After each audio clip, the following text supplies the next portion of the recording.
दुख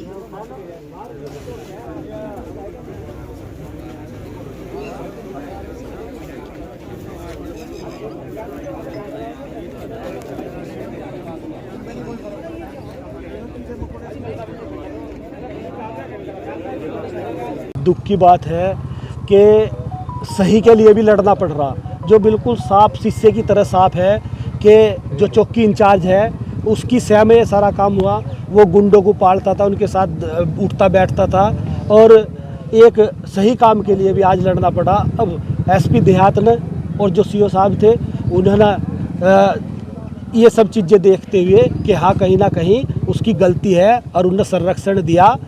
उसे गुंडा प्रवृत्ति के लोग थे, उन पर गैंगस्टर अलग अलग धाराएं उन पर लगी हुई थी, 14 मुकदमे एक पे हैं। उसे सबको देखते हुए और चौकी इंचार्ज की गलत भूमिका देखते हुए उसे लाइन हाजिर करा। इसी और 2-3 दिन का उन्होंने समय लिया कि हम उसे सस्पेंड भी कर देंगे थोड़ी सी जांच करके। तो भाई हम, और ये दुर्भाग्य की बात है कि सही बात के भी निर्णय इस तरह से थाने में लाकर हमें मिलेंगे तो ये पुलिस प्रशासन की अच्छी कार्य प्रणाली नहीं है, इसे बदलना पड़ेगा। क्या आपको लगता है कि साक्ष्य के साथ मेरा आरोप है इस चौकी इंचार्ज पर, साक्ष्य के साथ आरोप है। वो एक बार बताओ मुझे, आप लोगों से मैं पूछना चाहता हूँ, जब एक जमीन का आधा टुकड़ा अशोक के नाम था, आधा टुकड़ा उसके नाम था, तो चौकी इंचार्ज ने अशोक सैनी को 4-4, 5-5 घंटे थाने में क्यों बिठा कर रखा? और सब अधिकारियों के ये मने करने पे कि वहाँ निर्माण ना हो तो वहाँ 12 फुट का लेंटर कैसे डल गया, 1200 फीट का वो लेंटर कैसे डल गया?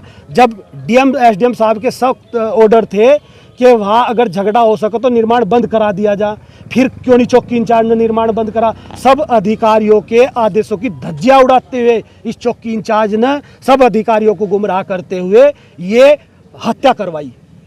विगत रात्रि एक ज़मीनी विवाद को लेकर दो पक्षों के बीच हुए संघर्ष में एक युवक अशोक सैनी की मृत्यु हुई थी, जिसको लेकर पीड़ित पक्ष के लोगों के द्वारा आक्रोश व्यक्त किया जा रहा था, जिसको मौके पर आकर समझाया बुझाया गया है। और इसमें जांच के उपरांत जिन लोगों की भी जो भी भूमिका रही है उन लोगों के द्वारा इस संबंध में तहरीर दी गई है, नामजद तहरीर दी गई है। अभियोग पंजीकृत कर जिसकी जो भी भूमिका होगी तो उसके अनुरूप विधि सम्मत कार्रवाई अमल में लाई जाएगी। इस संबंध में जो भी जिसकी भी भूमिका जो पर्दे के पीछे होंगे या जो मौके पर अपराध में संलिप्त पाए जाएंगे उन सभी के विरुद्ध कार्रवाई अमल में लाई जाएगी। सर, इसमें वर्तमान चौकी प्रभारी के विरुद्ध लोगों में असंतोष था और उनके विरुद्ध कार्रवाई की मांग की जा रही थी, जिसमें वरिष्ठ पुलिस अधीक्षक महोदय के द्वारा उनके विरुद्ध कार्रवाई की गई है।